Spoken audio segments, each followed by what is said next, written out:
শীত হোক বা গরম হোক, পাহাড় সবসময় ভালো লাগে আমাদের। কয়েকটা দিন ছুটি পেলে আপনারা 2-3 দিনের জন্য ভ্রমণ করে আসতে পারেন মেঘালয়ে। উত্তর পূর্ব ভারতের 7 বনে 1 বন এই মেঘালয়। এই মেঘালয়ে কিভাবে যাবেন, কোথায় থাকবেন এবং কোথায় কোথায় ঘুরতে যাবেন তা জানার জন্য অবশ্যই আমার চ্যানেলে মেঘালয়ের প্রথম ভিডিওটি দেখবেন এবং তার লিঙ্ক আমি ডেসক্রিপশন বক্সে দিয়ে দিয়েছি।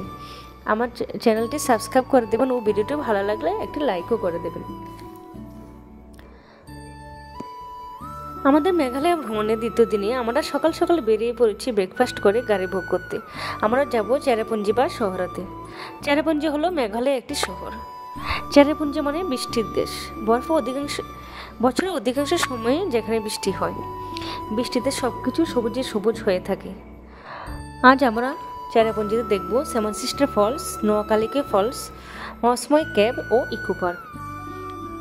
আমাদের গাড়ি ভাড়া নিয়েছে 3000 টাকা শিলং পুলিশ বাজার থেকে।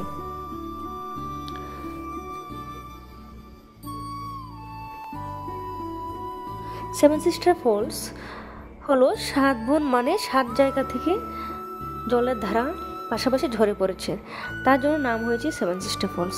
ভারতের 4র্থ উচ্চতম জলপ্রপাত এটি।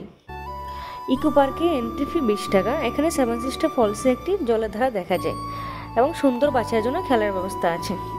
তারপর আমরা গিয়েছিলাম মসময় কেভে। এটি হলো একটি গুহা যেখানে প্রবেশ মূল্য 30 টাকা। গুহাটি একদিকে দিয়ে ঢুকলে আরেক দিক দিয়ে বেরোতে হয়। এটি তৈরি হয়েছিল চুনাপাথর ও বেলে পাথর দিয়ে। ভিতরটা বেশ অন্ধকার ও রিস্কি ছিল। বয়স্ক বাচ্চা থাকলে ভিতরে না যাওয়াই ভালো। অ্যাডভেঞ্চার প্রিয় মানুষদের জন্য এটি একটি বেস্ট ঠিকানা। মসময় কেভের অনেক খাবারের রেস্টুরেন্ট আছে। দুপুরের খাবারটা এখানে খেয়ে নেবেন, খুব ভালো খাবার পাওয়া যায়। বাঙালির জন্য ভাতের হোটেলও আছে। তারপর আমরা গিয়েছিলাম নোয়াখালীকে ফলস। এখানে কার পার্কিংয়ে চার্জ 200 টাকা। সত্যি বলতে ঝর্ণার সৌন্দর্য এত মনোমুগ্ধকর তা ভাবতেই পারিনি।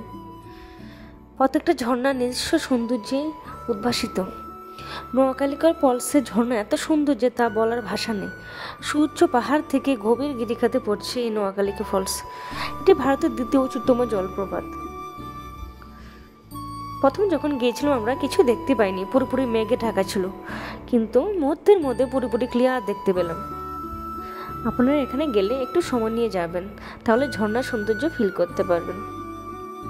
এই ফলসটি হলো ভারতের মধ্যে সবচেয়ে লম্বা ওয়াটারফলস, যার হাইট হচ্ছে 340 মিটার।